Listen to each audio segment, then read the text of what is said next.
They did not raise their rifles. They brought a white horse instead. At first light, Clara Whitmore stood barefoot on her porch, the cool Oregon air brushing against her skin, and watched nearly 60 Modoc riders form a silent line along the edge of her pasture, their horses still as carved stone, breath rising in pale ribbons against the morning sun. No one shouted, no one aimed a weapon, yet the silence pressed harder than any threat ever could.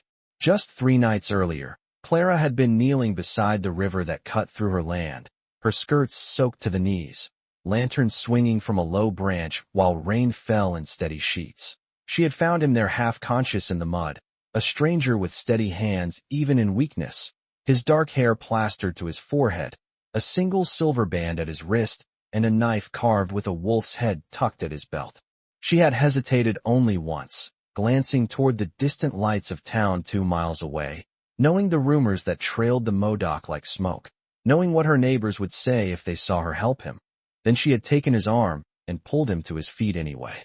Inside her small farmhouse, beneath the low timber beams her late husband had cut himself, she cleaned his wounds by lamplight, stitched carefully, and kept her voice calm though she did not know his name. When he opened his eyes, they were not the eyes of a drifter, but of someone accustomed to command, steady and measuring. And yet he spoke only a few quiet words of thanks before drifting back to sleep. By dawn he was gone, leaving behind nothing but the faint scent of sage and that wolf-carved knife resting neatly on her kitchen table as if it were payment.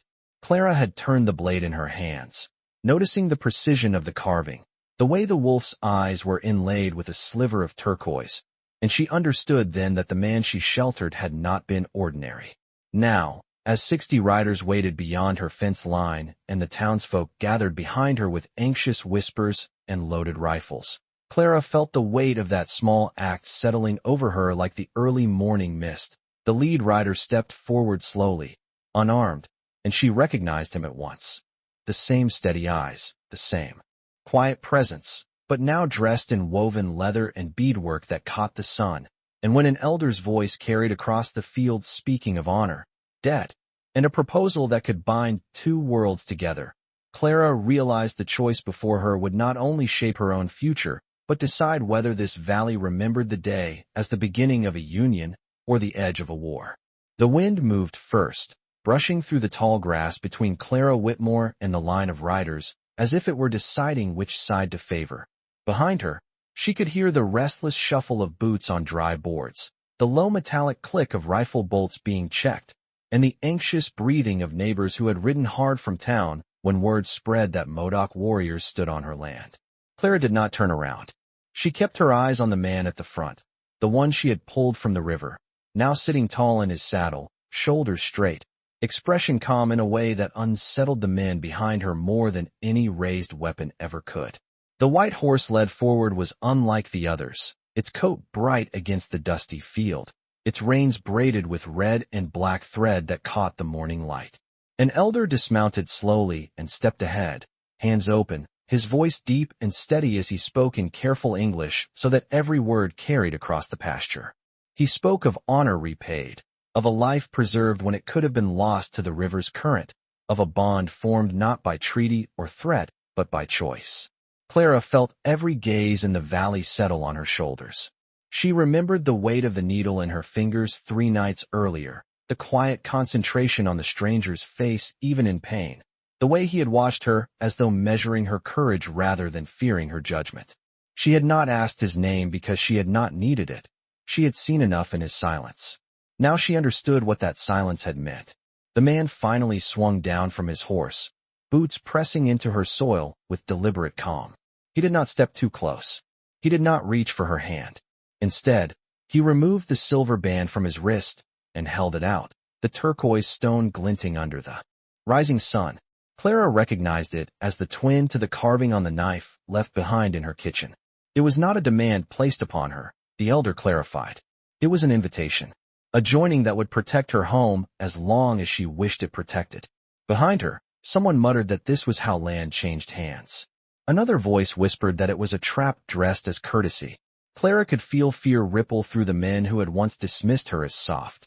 They did not fear harm. They feared change.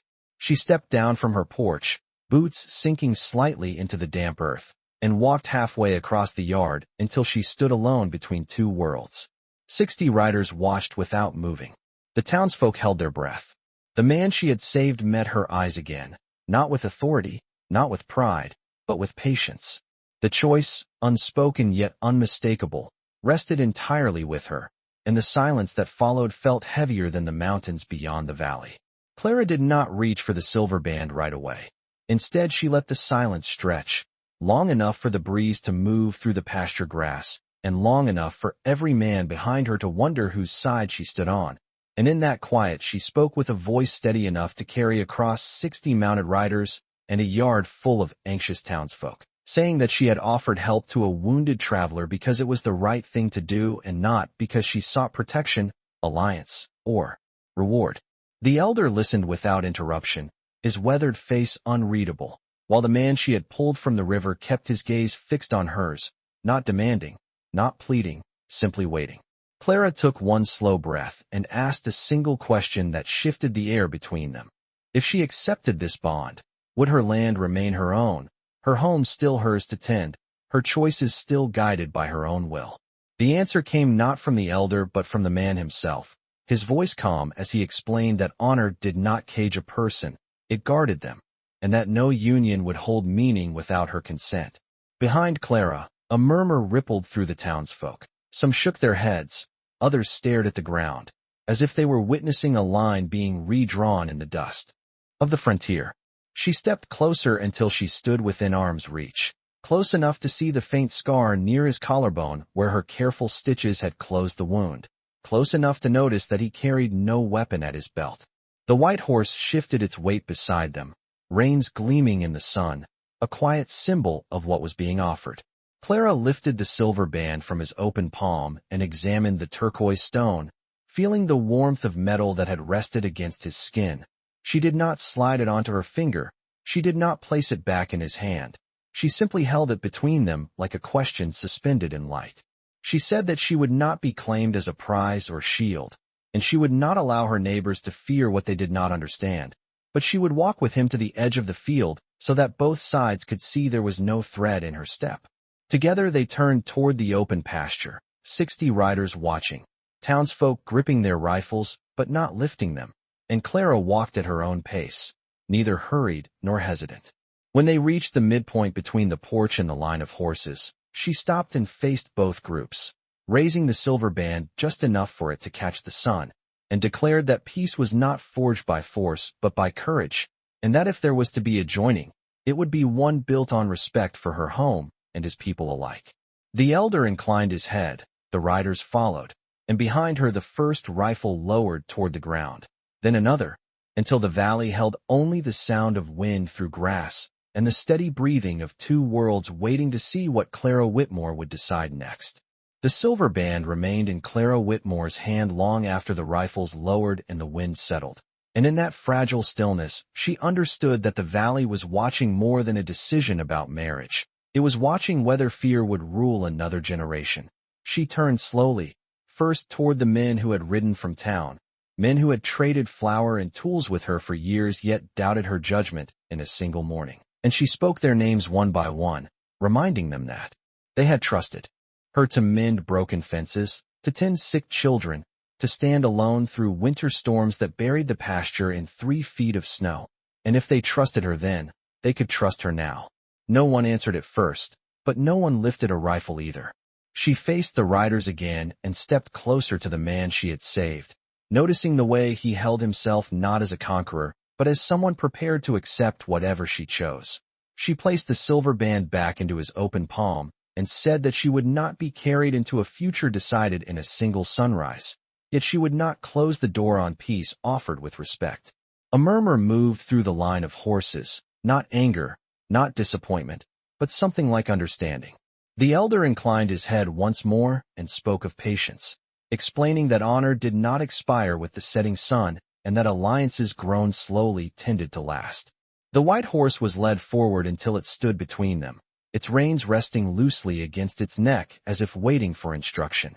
Clara reached out and ran her fingers along its mane, feeling the warmth beneath her hand, and she said that if there was to be a joining of any kind it would begin with shared work, shared meals, and shared ground, not with possession. The man nodded, the faintest hint of relief softening his expression, and he offered to return in 1 month, not with 60 riders, but with only 2 elders, to sit at her table and speak plainly. Behind her, one of the townsmen cleared his throat and stepped forward, lowering his rifle fully to his side. Then another followed, until the tension that had stretched tight as wire began to ease. The riders did not celebrate. They did not press closer. They simply waited for her signal, and when Clara stepped back toward her porch rather than away from it, the message was clear. Her home remained hers, her land unchanged, her will intact.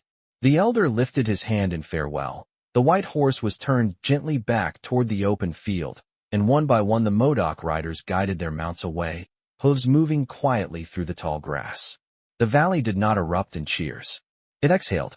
Clara stood on her porch long after the last rider disappeared beyond the rise, feeling the weight of what had almost happened and what still might, knowing that a single act of mercy by lantern light had reshaped the horizon, and as the sun climbed higher above her roofline, she understood that the true test was not whether 2 worlds could stand facing one another without fear, but whether they could choose to walk toward each other again when the dust settled.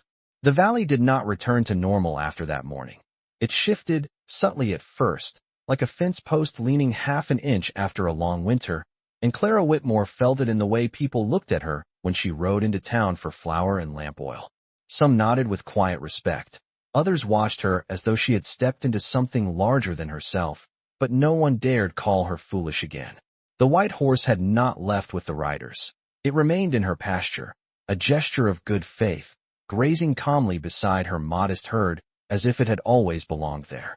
Each evening she would stand by the fence and study it, remembering the silver band resting briefly in her hand, remembering the promise of elders returning in 1 month, not with force but with words. Days stretched into weeks, and life demanded attention as it always did on the frontier. Fences needed mending, hens needed feeding, and a late spring storm rolled through with cold rain that rattled her shutters and soaked the fields. On the 3rd Sunday after the riders departed, Clara found the wolf-carved knife placed neatly on her porch rail at dawn, polished and wrapped in clean cloth, a silent reminder that the offer still stood and that she had not imagined the gravity of that morning. She ran her thumb along the turquoise inlay and felt not ownership but connection, not pressure but possibility. Word reached her that the Modoc camp had moved closer to the river bend 5 miles east, not to intimidate, but to trade fish and woven blankets with settlers willing to meet them halfway. Change did not roar into the valley, it walked in quietly. When the appointed month arrived, 2 elders came exactly as promised, riding slowly up her lane under a wide blue sky, their posture open, their expressions patient. They did not bring a crowd, only a small bundle of woven cloth, and a basket of dried salmon as tokens of respect.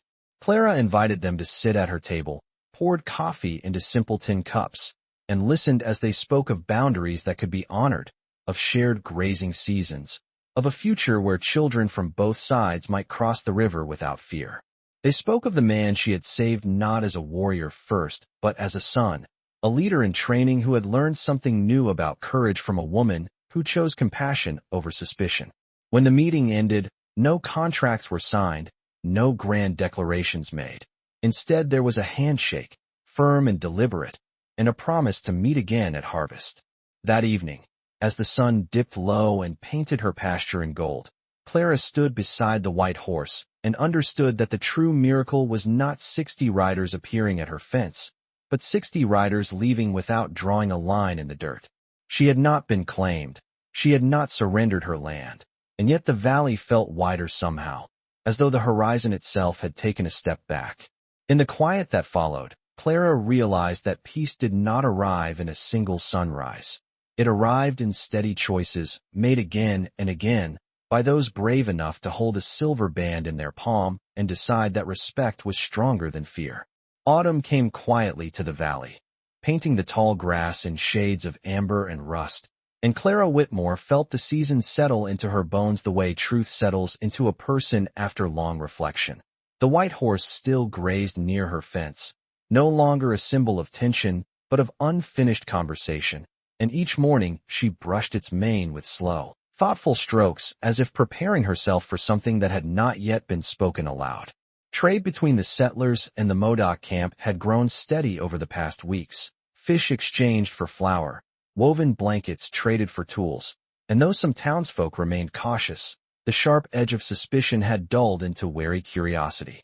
One afternoon, as Clara carried a sack of grain from her barn, she noticed a single rider approaching from the east, not 60 this time, not even 2 elders, but one familiar figure riding without ceremony, his posture straight, his pace unhurried.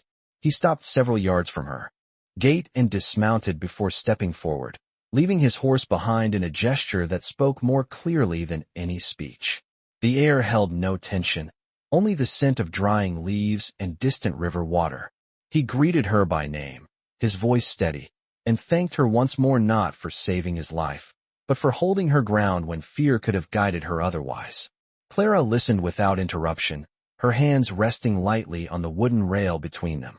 He explained that the council had agreed to shared grazing boundaries through the winter months, and that he had come not to claim her answer, but to offer partnership in smaller ways first, repairing a stretch of fence near the river bend that both communities relied upon, ensuring the coming snow would not undo what had been built in fragile trust. Clara studied him carefully, noticing that the authority in his bearing now carried humility as well.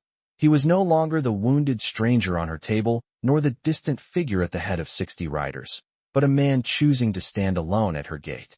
She opened it without hesitation.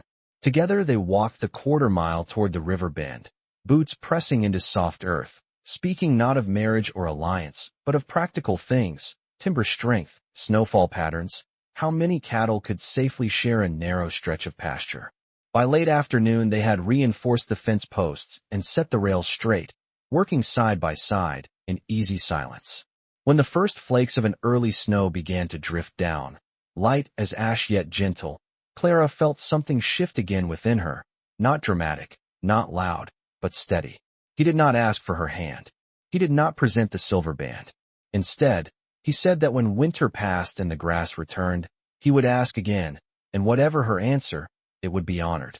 Clara watched him ride back toward the river, the white horse grazing peacefully behind her, and she understood that the true joining of two worlds did not begin with a ceremony, but with shared labor beneath an open sky. And as snow gathered softly along the fence they had mended together, she realized that peace, once chosen, must be tended like any living thing. Winter settled deep over the valley, laying down nearly 2 feet of snow that softened fence lines, and hushed the usual sounds of cattle and windmills, and Clara Whitmore learned the rhythm of shared seasons in ways she had never expected. Twice a week, she would see smoke rising from the Modoc camp near the river bend, steady and unthreatening, and once a week she would find fresh tracks in the snow where someone had quietly checked the fence they had mended together, reinforcing posts before ice could split them. The white horse remained through the cold months, its breath drifting in pale clouds each morning as Clara fed it alongside her own animals. And though some in town still questioned her judgment, more had begun to trade openly at the river, discovering that suspicion faded when hands were busy with work. One late afternoon, as the sun dipped low and cast long blue shadows across the frozen pasture, Clara noticed a small group approaching, not a line of warriors, not elders in ceremony, but families traveling on foot with sleds of woven goods and dried fish, their children laughing as they tested the thickness of ice near the river edge. At their center walked the man she had first pulled from the water, no longer defined by that moment, but shaped by the months that followed. He carried a bundle wrapped in cloth rather than a symbol of rank, and when he reached her gate he removed his gloves and waited, giving her space to decide whether to open it. Clara stepped forward without hesitation. The air was crisp enough to sting her lungs, yet the atmosphere between them held warmth born of familiarity. He explained that the council had agreed to host a shared winter gathering at the river bend, a simple meal beneath open sky to mark the season without drawing lines in the snow. No promises would be forced, no vows demanded, only an invitation to sit at the same fire. Clara considered the offer, glancing toward the town in the distance where chimney smoke curled into the fading light, then back toward the river where children's laughter carried across the ice. She saw no fear in his expression, only patience. That night, she rode the white horse to the river bend, her coat wrapped tight against the cold, and found both communities gathered around separate fires that slowly edged closer as darkness fell. She did not sit at the center. She chose a place between the two circles, where warmth from both sides met in equal measure. Stories were shared, food passed hand to hand, and as stars emerged sharp and bright overhead, Clara realized that the valley had already begun to change in ways no single sunrise could have accomplished. When the man joined her beside the fire, he did not speak of marriage or alliance. He spoke of spring grass and planting schedules, of calves expected in April, of fences that would need tending when snow melted. Clara listened, feeling the steady presence beside her, and understood that whatever answer she would one day give, it would not be born of pressure, but of seasons lived honestly. Above them, the winter sky stretched wide and silent, and for the first time since the riders had appeared at her fence, the future did not feel like a crossroads. It felt like a path already being walked, step by careful step, beneath the same open sky. Spring arrived slowly, not in a single burst of green but in careful signs. Thawed ground beneath Clara Whitmore's boots, the steady drip of melting snow from the eaves, the first pale shoots pushing through soil that had seemed lifeless only weeks before, and with it came the quiet understanding that promises made in winter must now face the light of day. The white horse moved easily across her pasture, stronger after the cold months, and Clara noticed that her own cattle grazed closer to the eastern boundary without unease, as if the invisible line between worlds had softened with the frost. Word spread that planting season would begin early, and both communities found themselves working the land at the same time, turning earth within sight of one another, not as rivals, but as neighbors aware of shared water and weather. One clear morning, as Clara carried a sack of seed toward her small field, she saw him riding up the lane once more, not alone this time, but accompanied by one elder and a young boy, who carried a folded blanket across his arms. There were no ceremonies prepared, no gathered crowd, only the open sky and fields waiting for rain. He dismounted at the same distance as before, offering the space that had become their silent agreement, and when Clara approached, he placed the folded blanket gently over the fence rail.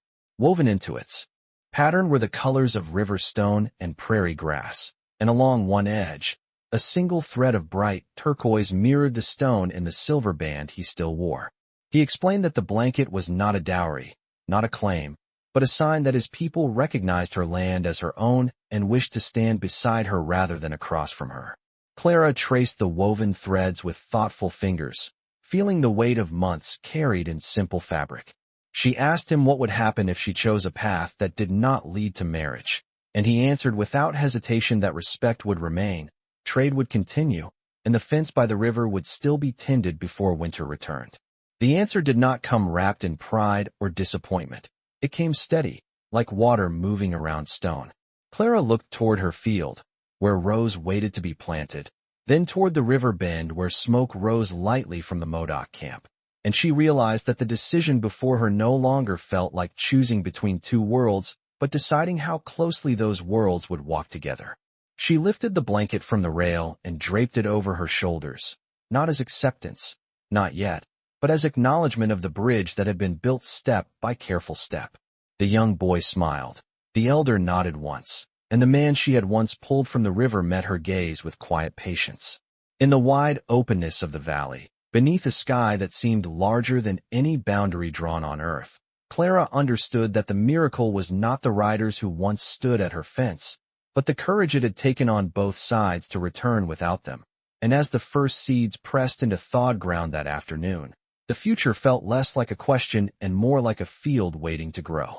The seedlings pushed through the soil in careful rows, fragile but determined, and Clara Whitmore found herself studying them each morning as though they carried the answers she had been postponing.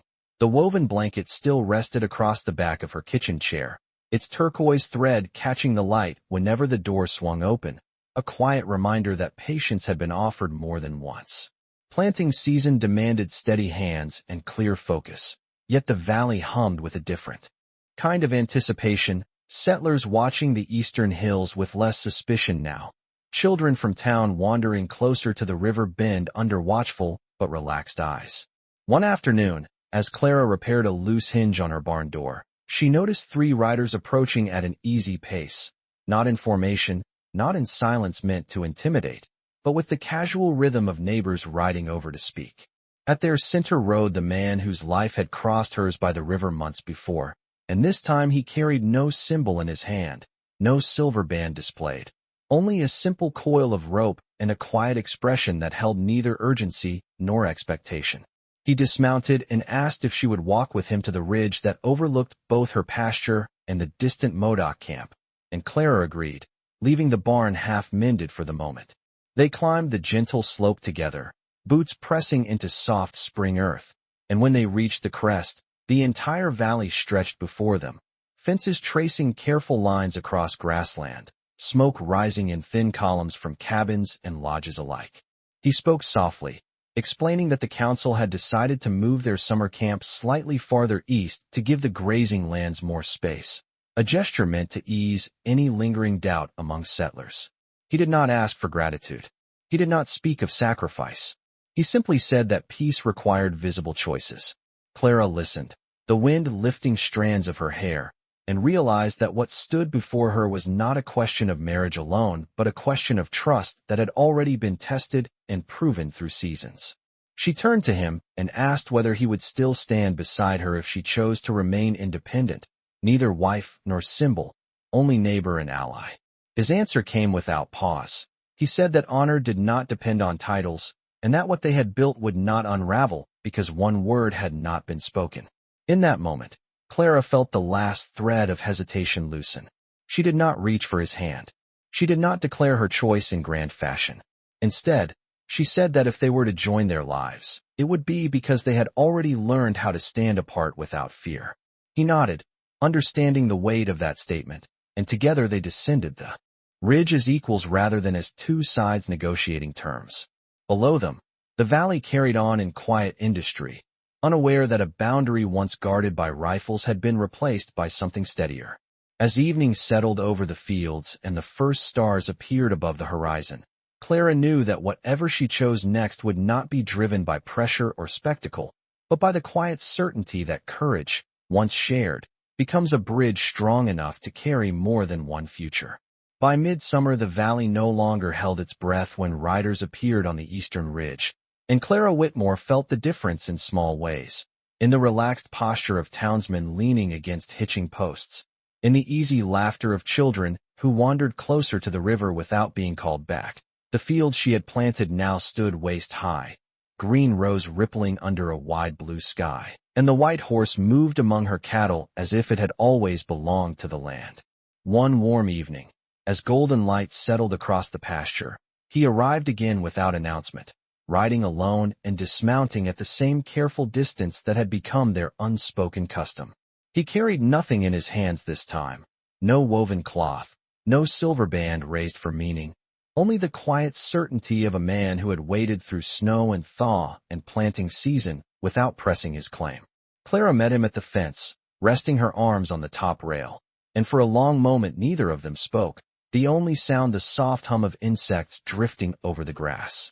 He said that the council would soon choose a permanent site for the coming winter, and that he would be expected to stand beside them not only as a son, but as a leader, and that whatever choice she made would shape more than his own life.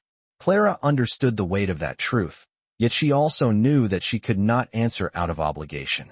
She stepped away from the fence and walked toward the center of her field, inviting him to follow, and there among the growing crops, she turned to face him fully.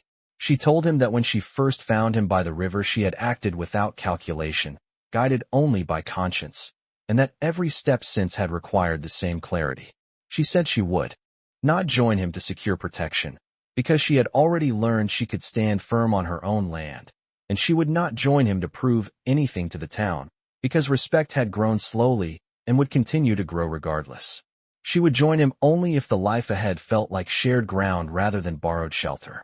The wind lifted the tall grass around them, carrying the scent of warm earth, and he listened without interruption, his gaze steady and open. When she finished, he reached into his pocket and removed the silver band she had once returned, holding it not as an offering, but as a question asked once more with patience. Clara took it in her palm and felt no pressure in the gesture. Only the memory of seasons endured together. She looked across her land, across the distant smoke rising from the Modoc camp, and then back at the man who had chosen to return without force, without spectacle, again and again. Slowly, deliberately, she slid the band onto her finger, not as surrender to fear or expectation, but as acknowledgement of a bridge built with steady hands. No cheers rose from the valley. No crowd gathered to witness the moment. There was only the quiet certainty of two people standing in a field they both respected, understanding that what began by a river had grown into something neither side had planned, but both had chosen. And as the sun dipped low beyond the ridge, the horizon no longer marked a boundary. It marked a future they would tend together. The silver band caught the late summer light as Clara Whitmore lifted her hand from the field, and though no crowd had gathered when she placed it on her finger, word traveled across the valley faster than wind through tall grass. By the next morning, townsfolk who once stood behind loaded rifles now stood at her fence with cautious smiles and quiet questions, not demanding explanations, but seeking reassurance that the land they shared would remain steady beneath their boots. He returned at dusk with two elders and a simple wooden box, no grand procession, no mounted line stretching across the horizon, only the steady presence of those who understood that dignity did not require spectacle. They did not step onto her porch without invitation. They waited until Clara opened the gate herself.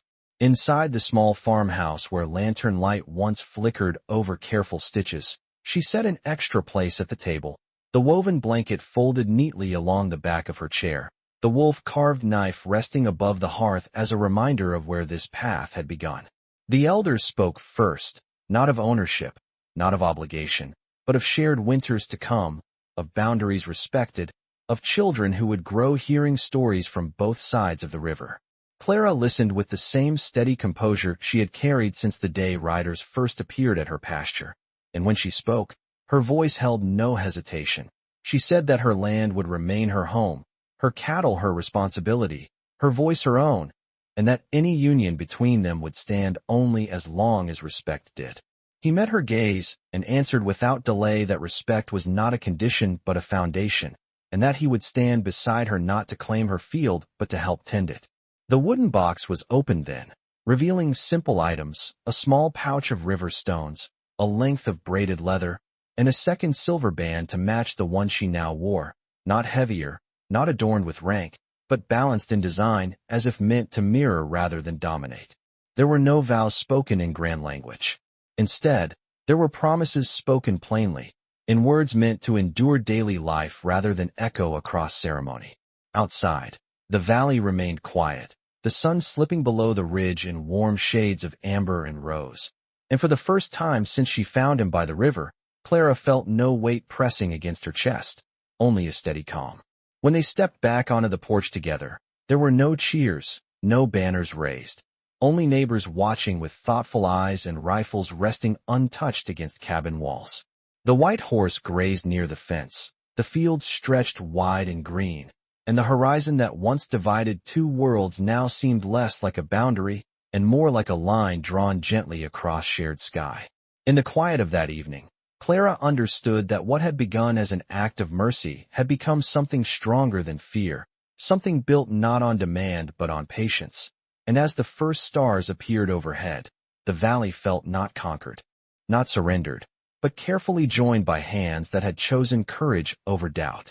Harvest season arrived with a steady rhythm, wheat bending under its own weight and cattle moving slower beneath a sun that lingered longer each evening.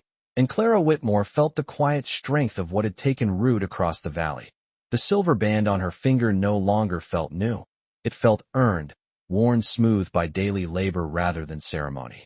He worked beside her without claim to command, rising before dawn to mend rails, to check water barrels, to walk the eastern boundary where their lands met not as a line of division, but as shared responsibility. Townsfolk who once whispered now nodded openly, some even riding east to trade without hesitation, discovering that cooperation filled barns more reliably than suspicion ever had. One crisp morning, as wagons rolled toward the central clearing for the first shared harvest gathering, Clara paused at the edge of her field, and looked across the valley that had once braced itself for conflict. Instead of riders lined in silence, there were families carrying baskets, elders exchanging quiet greetings, children chasing one another between hay bales. The white horse stood near the well, its mane brushed clean, a silent witness to how much had changed without force. When the gathering began, there were no raised platforms, no grand speeches, only a circle drawn naturally by people who chose to stand close enough to hear one another breathe. An elder from the Modoc camp spoke first, not of treaties but of seasons endured together, of fences repaired before storms, of hands extended without condition. A settler from town followed, acknowledging that fear had once clouded judgment and that courage sometimes arrived in the form of a woman who refused to retreat from her porch. Clara felt heat rise to her cheeks at the mention, yet she understood that the story had grown beyond her alone. It belonged now to everyone who had chosen patience over pride. He stepped forward then, not to overshadow, but to stand at her side, his presence steady, his voice carrying across the clearing as he spoke of partnership measured not in titles, but in daily acts of respect. There was no vow repeated, no ring lifted to the sky, only a shared understanding that what had begun beside a river had reshaped the valley without a single command shouted. As food was passed from hand to hand and laughter replaced old suspicion, Clara realized that the true joining had not happened the day she placed silver on her finger. It had happened each time someone chose to return without anger, each time a boundary was honored rather than tested.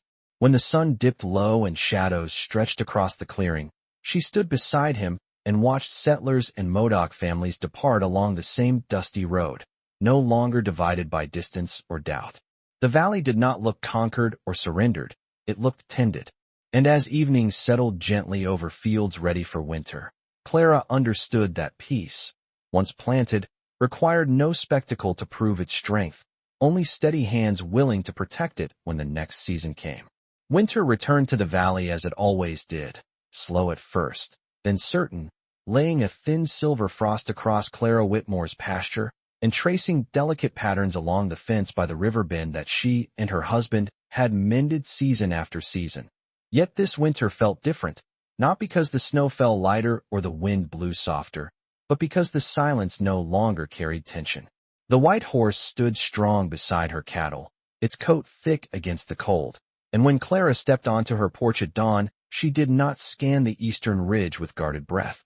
She simply watched the sunrise spill gold across land that had learned a new language of respect.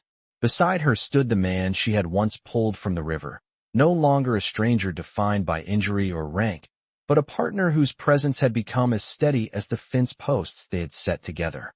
He did not replace her strength. He matched it. When storms rolled in from the mountains, they secured the barn doors side by side. When townsfolk rode east to trade, they did so without glancing over their shoulders. Children from both communities crossed the shallow river in summer, their laughter echoing across water that had once divided more than land. Clara sometimes thought back to that first morning when riders lined her pasture and the valley braced for something darker. She remembered the weight of fear pressing against her ribs, the expectation that mercy would cost her everything. Yet mercy had not weakened her. It had revealed who she already was. One quiet evening, as snow drifted gently from a sky heavy with stars, Clara stood at the edge of her field and looked toward the ridge where 60 horses once waited in silence. There were no riders there now, only open land stretching beneath a wide American sky. She felt the silver band on her finger, worn smooth by months of labor, and understood that it did not symbolize surrender or rescue. It symbolized choice, a choice made freely, defended not by rifles but by daily acts of honor. The valley had not changed overnight. It had changed because two sides returned again and again without force, without spectacle, willing to speak plainly and work honestly. Out here, justice had not arrived with raised voices or thunderous commands. It had arrived quietly, carried in the hands of a woman who refused to let fear decide her future, and a man who chose patience over pride. And as the wind moved softly through frost-covered grass, the land seemed to breathe easier, as if it too understood that the strongest boundaries are not the ones drawn in dirt, but the ones erased by courage. In that stillness, beneath a sky vast enough for both worlds. Clara Whitmore knew that what began beside a river had become something larger than either of them, a reminder that on the frontier, peace does not need noise. It only needs someone brave enough to hold the door open.